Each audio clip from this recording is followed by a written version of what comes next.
Chairman Bilawal Bhutto Zardari, जिन्होंने अपना ऐसा मौकफ लिया, हक वाला मौकफ, पीछे नहीं हटे। बहुत आप समझ सकते हैं कितने प्रेशर्स आए होंगे। मैं कल की बात बताता हूँ, ये मिनट्स पे आगे पीछे आपको पता है होता रहता है। उनकी तरफ से साफ हुक्म था कि जो मैंने कहा है या तो वो मंजूर करा के आओ, नहीं तो उठ के आ जाओ, लोगों को तकलीफ में ना लाओ, आप रोडों पे ना बैठो। जो नुकसान मईशत का हो गया है, ये नहीं होना चाहिए था। फैसला आज या कल यही होना था। इसके फैसला तो मैं आपको बताऊं आज से 1.5 महीना पहले हो गया था कि ये कनाल पे आगे काम नहीं होगा, लेकिन जरूर बातचीत करने में, निगोशिएशन करने में टाइम लगता है। ये फैसला हर तरफ से हो गया था। वजीर आजम भी तैयार थे, 22-23 जगह पे धरने थे, वो सब खत्म कर दिए गए सिवाय एक धरने के। मैं उनसे दरख्वास्त करूंगा कि देखें, ऐसे नहीं होता कि आप एक बात करें, कहते थे हमारी लाशें जाएंगी या नोटिफिकेशन आएगा। हमने लाशें नहीं जाने दी, हम नोटिफिकेशन लाए। आप वो कागज का टुकड़ा चाह रहे थे, वो भी आ गया, वो भी आ गया। तो अब मेहरबानी करके लोगों को और तकलीफ में ना डालें, अपनी नई नई डिमांड्स ना पैदा करें। हम हर वो मंसूबा जो सिंध के मफाद में नहीं होगा उसको कभी मंजूर नहीं करेंगे। हुकूमत सिंध सीसीआई में गई और उसके अंदर, जैसे मैंने कहा, फैसला तो चेयरमैन साहब ने 24 तारीख को करवा लिया था इस्लामाबाद में, सिर्फ उसको फॉर्मेलिटी रहती थी। उस वक्त कहा गया कि जी 2 मई को मीटिंग होगी। फिर चेयरमैन साहब ने, सदर आसिफ अली जरदारी साहब ने कहा कि भाई जब फैसला हो गया है तो इस मीटिंग को जल्दी कर लो। मैं वफाकी हुकूमत का शुक्रगुजार हूँ कि उन्होंने अर्जेंट सीसीआई की मीटिंग बुलाई। कल सुबह ऐलान किया कि शाम को मीटिंग है। मैं शुक्रगुजार हूँ वज़ीर आज़म मियां मोहम्मद शहबाज शरीफ का कि उन्होंने हक का फैसला किया। मैं सारे चीफ मिनिस्टर्स का और सीसीआई के मेंबरान का शुक्रगुजार हूँ कि उन्होंने सिंध के मौक़िफ़ की तायीद की।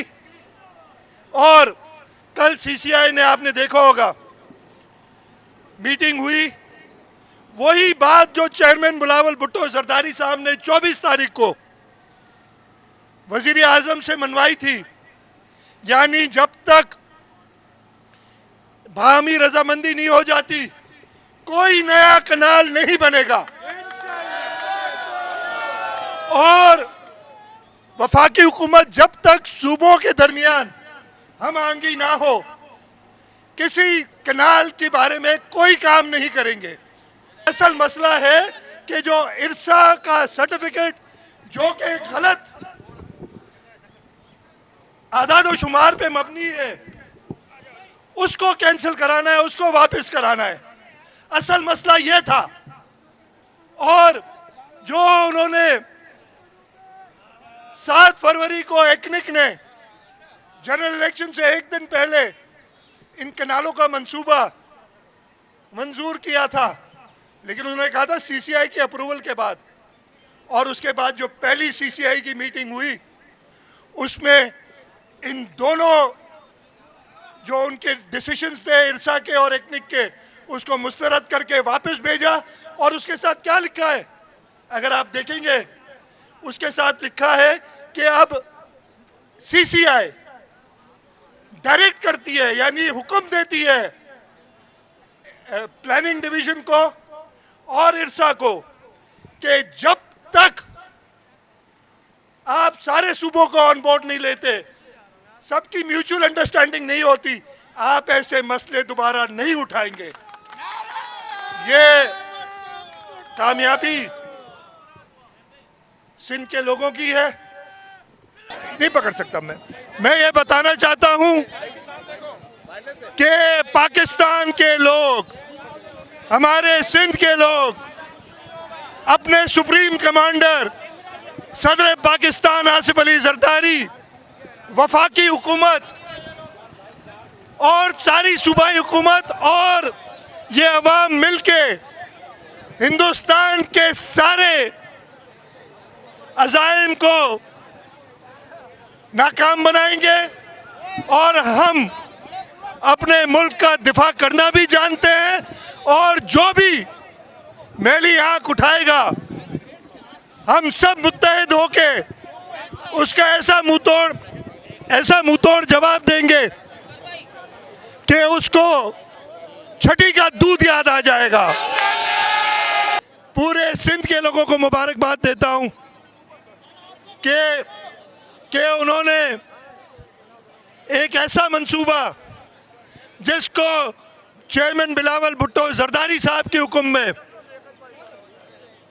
जो मंसूबा आपने कल देखा होगा जब एलामिया निकला है और वो सीसीआई के मिनट्स निकले हैं, तो कैंसिल क्या हुआ है? कैंसिल हुआ है।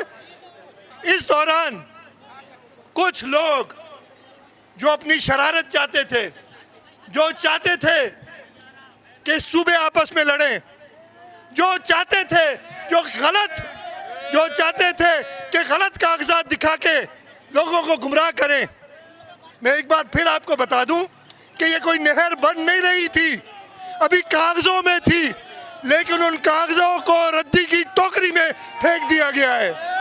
कुछ नासमझ लोगों ने कहा कि जी ये तो ऐसे ही बताने वाली बात है, हमें राइटिंग में दो। उन्हें बताया गया। कुछ लोगों ने कहा वजीर आजम ने दस्तखत किए। मैंने कहा भाई, कौन से कनाल बनाने के मंसूबे पे वजीर आजम दस्तखत करता है? ये वही लोग हैं जो आसिफ अली जरदारी साहब के खिलाफ प्रोपेगेंडा कर रहे थे कि उनकी सिग्नेचर है।